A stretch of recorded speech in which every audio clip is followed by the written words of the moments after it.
Ya, karena tugas istri itu sesungguhnya yang paling pokok itu tugas istri bukan masak. Ada dua tugas istri dalam Al-Quran. Dua, di Quran surah keempat ayat 34 ini yang paling pokok. Ya, yang pertama, fassalihatu qanitatun. Awas, perempuan istri yang salihah itu tugas pertamanya qanitat. Dia taat kepada Allah dengan cara menaati pada suaminya sepanjang suami minta yang baik-baik.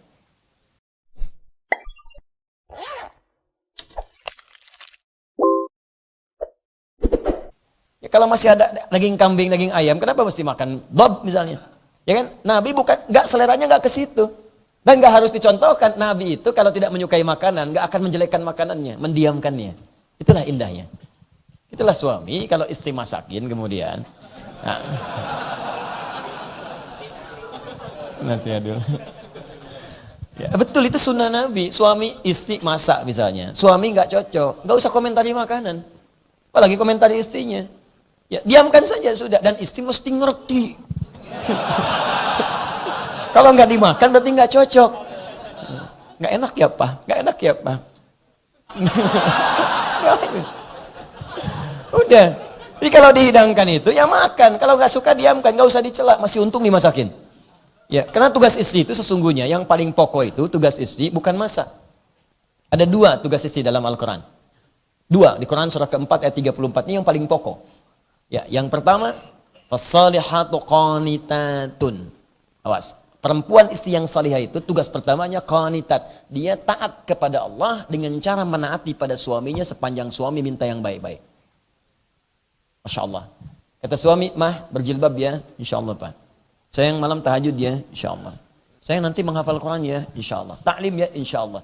Itu begitu Anda mengerjakan seperti itu ya akhwat, itu tanda ketaatan pertama di hadapan Allah Subhanahu Wa Taala. Salihah. Tapi kalau minta pada yang tidak baik, boleh menolak dengan cara yang lembut, halus. Sayang buka jilbab ya, aku ada family gathering nih sekarang di perusahaan. Ya, yang lain nggak pakai jilbab, aku nggak enak sama yang lain. Boleh nolak, tapi dengan cara yang halus. Apa? Nah, itu cari masalah. Ya. Ya, sampaikan dengan cara yang lembut. Pak, ini saya diajari berjilbab itu sudah 40 tahun sama mama. Mama sekarang sudah nggak ada. Ini bagian dari bakti saya kepada mama. Saya khawatir ketika dibuka, kemudian saya wafat tanpa jilbab. Bagaimana pertanggungjawaban di hadapan Allah Subhanahu Wa Taala? Rezeki kita sudah diatur Pak, cuman surga kita belum teratur. Aku khawatir berpisah denganmu di surga kelak karena jilbab ini. Itu caranya. Ya, paham? Ya, yang kedua, hafidhatul lil ghaibi bima hafidhallah.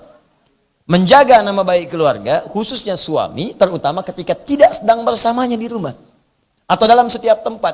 Itu tugas istri, dua itu. Jaga nama baiknya. Allah. Hati-hati. Jadi ketika ada sesuatu pancingan-pancingan cerita yang tidak harus diceritakan, jangan cerita. Nah, ini kadang-kadang, mohon maaf nih, fokus kepada yang lain. Tapi yang pokok ini nggak dikerjakan. Judulnya memang pengajian, tapi pembahasannya sampai ke rumah tangga.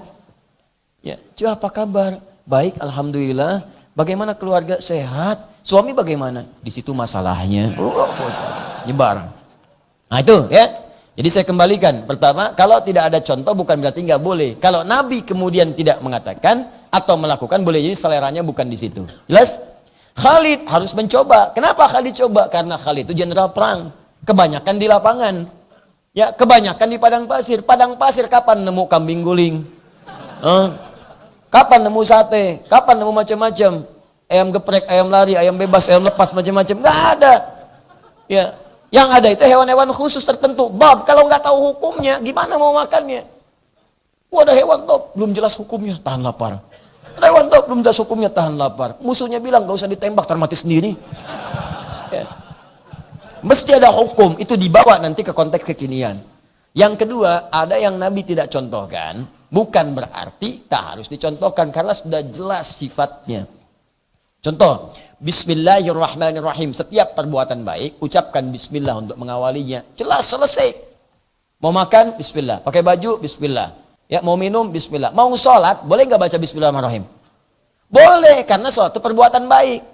Anda mau kerjakan sholat, niat ya dalam hati. Itu niat. Kalimat Bismillahirrahmanirrahim boleh Anda awali ketika kemudian Anda akan sholat. Sholat dibuka dengan takbir. Pembukaan sholat itu takbir. Bismillah itu tabarruk, kalimat yang mengiringi semua kebaikan kalau ingin dibacakan. Silahkan, sah-sah saja. Kenapa Nabi nggak contohkan Ustadz? Dicari mah nggak akan ketemu contohnya. Karena sudah jelas, saking jelasnya nggak usah dicontohin lagi. Kan nggak pernah Nabi contohkan, makan buah bismillahirrahmanirrahim, makan apel bismillahirrahmanirrahim, ini bismillahirrahmanirrahim, nggak ada contohnya karena udah jelas. Kalau yang sudah jelas itu nggak perlu dijelaskan lagi. Semakin banyak dijelaskan, semakin tidak jelas nantinya. Jelas sampai sini? Udah nggak usah dijelasin lagi. Tuh, itu baru 3 tuh. Yang keempat, ada dalilnya sifatnya samar, nggak kelihatan nyata. Udah contoh nggak ada, dalilnya samar sifatnya. Nggak langsung kelihatan, di Quran dicari, nggak ada. Di hadis sampai kiamat kurang 2 hari, nggak ketemu. Karena samar sifatnya. Tapi hukumnya berlaku.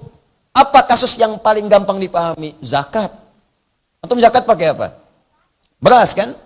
Coba cari di Al-Quran, zakat pakai beras. Nggak akan ketemu. Demi Allah saya katakan, nggak akan ketemu. Sampai orang ubannya warna merah, nggak akan ketemu. Cari terus. Ya.